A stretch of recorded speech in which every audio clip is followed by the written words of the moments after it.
আয়াত 12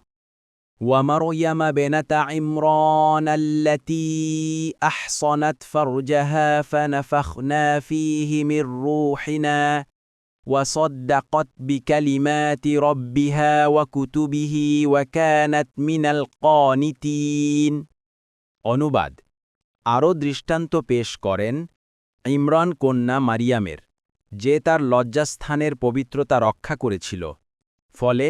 আমরা তার মধ্যে ফুঁকে দিয়েছিলাম আমাদের রূহ হতে আর সে তার রবের বাণী ও তার কিতাবসমূহ সত্য বলে গ্রহণ করেছিল এবং সে ছিল অনুগতদের অন্যতম তফসির ১ নম্বর ফুটনোটের বিবরণ এক হাদিসে রাসূলুল্লাহ সাল্লাল্লাহু আলাইহি ওয়াসাল্লাম বলেন পুরুষদের মধ্যে অনেকেই কামেল বা পরিপূর্ণ হয়েছেন কিন্তু নারীদের মধ্যে কেবল ফিরাউন পত্নী আসিয়া ও ইমরান তনয়া মারিয়াম পরিপূর্ণতা লাভ করেছেন বুখারী